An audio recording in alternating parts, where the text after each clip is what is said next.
Shalom, chers amis. Nous allons faire un petit match, une petite comparaison entre Noël et Hanouka. Hanouka, peut-être que vous connaissez moins, mais Hanouka, c'est la fête de la dédicace. Dédicace de quoi? Dédicace du temple de Jérusalem qui a été profané par des païens. Noël, bien sûr, que vous connaissez très bien. Mais est-ce que vous savez vraiment que veut dire Noël? Le mot Noël vient du celte Noyo et Hel, soleil, donc renaissance du soleil. Vous voyez, Noël, c'est la renaissance du soleil. Beaucoup de gens vous ont dit que Noël, c'est la naissance du Christ. Mais le Christ ne peut pas être né en décembre. Impossible. Il faisait trop froid en décembre, en Terre Sainte, pour que les bergers aillent garder leurs troupeaux. Dans les champs, impossible. Et on ne pouvait pas organiser un recensement à cette époque. Il fait trop froid, les routes ne sont pas praticables. Impossible donc que le Christ soit né en décembre. Mais Noël, c'est quoi? Noël, à l'origine de Noël, nous avons des fêtes païennes. C'est la fête de quoi? Du soleil. Il y avait le solstice d'hiver, 21 décembre, renaissance du soleil. Vous savez qu'en portugais, Noël se dit Natal. En italien, c'est Natale. Et en fait, le 25 décembre, c'est l'anniversaire du soleil, anniversaire du Dieu soleil. Noël, c'est un mélange de paganisme. Dans Noël, nous trouvons les traditions des Égyptiens, nous trouvons les traditions des Babyloniens, des Perses, nous trouvons la mythologie gréco-romaine. Il y a la fête du soleil, il y a la renaissance du soleil, il y a les Brumalia, il y a les Juvenalia, il y a les Calendes. C'est un mélange de paganisme. Il y a Mitra, qui est donc ce dieu perse, le dieu soleil perse. Donc, s'il vous plaît, ne me dites pas que Noël, c'est l'anniversaire de Jésus-Christ. Jésus-Christ n'est pas né en décembre. Noël, c'est, si vous voulez, c'est flirter avec le paganisme. Toutes ces choses que nous voyons, les guirlandes, le Père Noël, par exemple. Le Père Noël, on dit qu'il voit tout, qu'il sait tout, qu'il revient. Eh bien, ça, c'est des attributs de Dieu. Dieu est un Dieu jaloux. Dieu ne peut pas accepter qu'un homme qu'on appelle Père Noël ait ses attributs. Noël, je le dis bien, c'est flirter avec le paganisme. Eh bien, on croyait qu'il y avait un nouveau-né qui naissait, il y avait la fête du feu, il y avait les bûches, etc. Je répète, c'est du paganisme. Hanouka, c'est un retour. Hanouka, c'est un retour au vrai culte. Vous disiez tout à l'heure que le Christ ne peut pas être né en décembre. Si vous lisez les évangiles, vous verrez la naissance de Jean-Baptiste. Le père de Jean-Baptiste était sacrificateur. Il était un prêtre de la classe d'Abia. D'après les calculs bibliques, il a fait ce service dont parle l'évangile vers le mois de juin.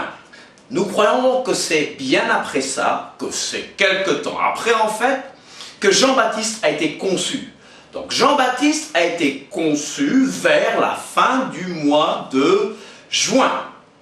Et n'oubliez pas que Jésus est né 6 mois après Jean-Baptiste. En faisant des calculs, nous trouvons que Jean-Baptiste est né à Pâques, à la Pâque juive. N'oubliez pas que les Juifs, quand ils célèbrent la Pâque, laissent une place pour Élie. Mais Jésus nous a dit que Élie est déjà venu. Et cet Élie, c'était Jean-Baptiste. Il y a une place réservée à Élie. Élie est déjà venu dans la personne de Jean-Baptiste.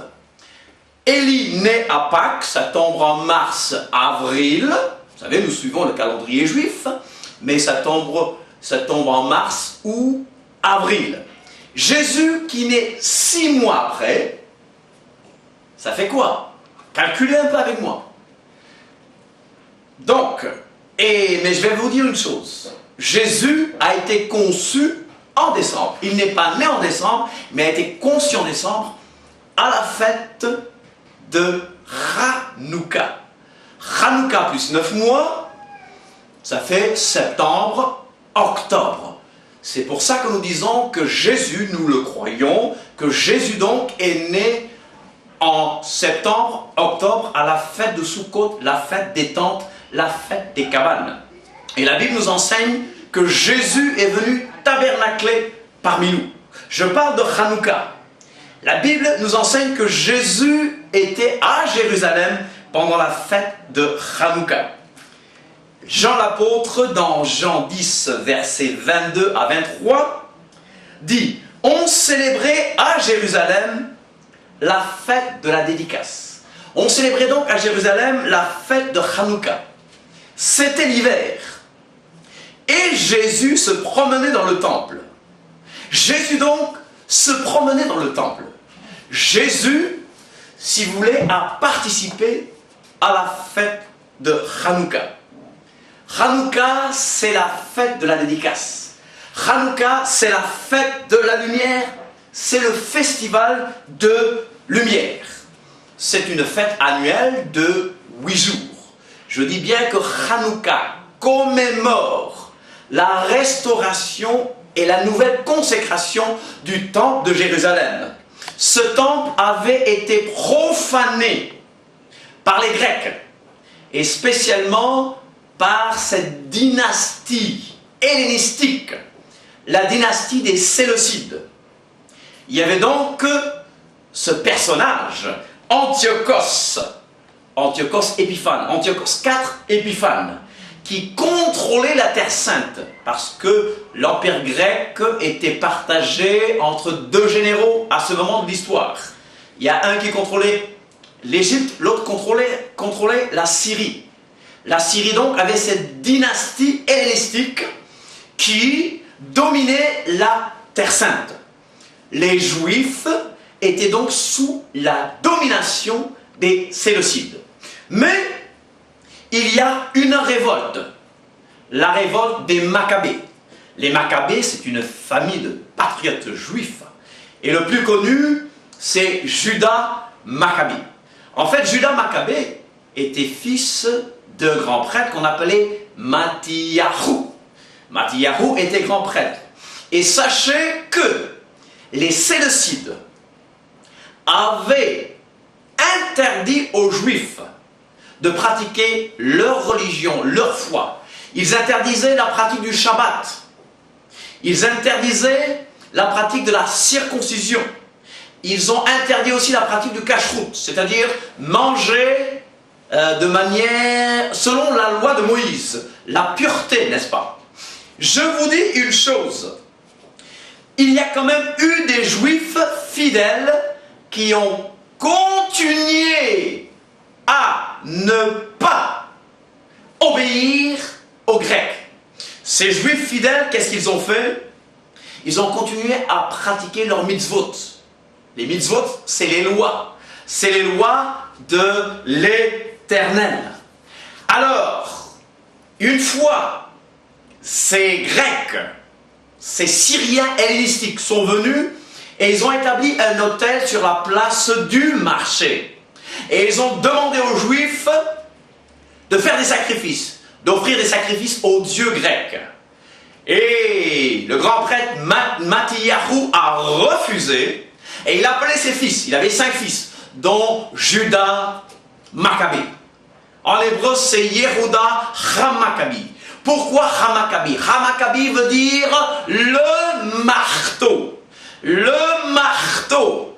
Le marteau, parce qu'il a pris ce marteau, il a commencé à tuer avec une grande force. Il était pour l'Éternel. Il y avait donc ces Juifs chassidim, ces Juifs fidèles qui l'ont suivi. Et certains Juifs qui étaient indécis l'ont suivi aussi. Certains Juifs étaient infidèles, étaient hellénistes. Ceux-là continuent à pratiquer les religions. Mais finalement, il y a eu la victoire. Ils ont pu chasser ces hellénistes de leur pays. Ils ont nettoyé le temple, ils ont purifié le temple de toute race, de toute souillure païenne. Et quand ils sont rentrés pour aller voir le chandelier d'or, le chandelier dont la lumière devait brûler continuellement, il n'y avait de l'huile que pour un seul jour. Il n'y avait donc pas d'huile sainte. L'huile marquée du sceau de Kohen Hagadol, le grand prêtre. Mais il y a eu un miracle. L'huile